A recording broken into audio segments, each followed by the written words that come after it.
ప్రజలకు ఎన్నికల్లో ఇచ్చిన హామీలన్నీ నెరవేర్చాల్సిందేనన్నారు కాంగ్రెస్ పార్టీ నేత శైలజానాథ్. చంద్రబాబు సర్కార్ తీరుపై మండిపడ్డారు. ముద్రగడను సీబీఐ పేరుతో బ్లాక్మెయిల్ చేస్తున్నారంటూ ఆగ్రహం వ్యక్తం చేశారు.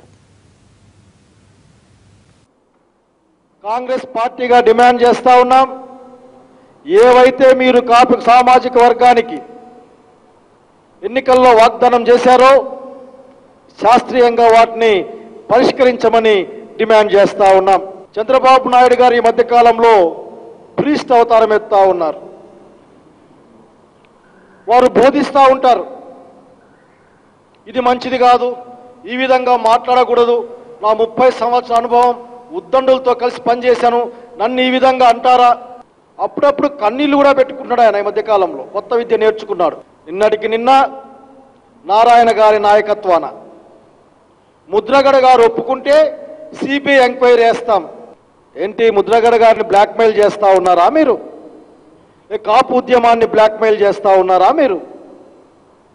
ప్రధాన పార్టీలు వాళ్ళు అడిగి ఉన్నాయి సిబిఐ ఎంక్వైరీకి. ఈ రోజున మీరు తప్ప అందరూ అడుగుతా ఉన్నారు. ముద్రగడ గారే స్వయంగా ప్రభుత్వ ప్రమేయం ఉంది ఆ రోజు సంఘటనలని ఆరోపిస్తా ఉన్నారు. అంటే మీరు పరోక్షంగా ముద్రగడ గారిని బ్లాక్మెయిల్ చేస్తున్నారని అనుకోవాల్సి వస్తుంది.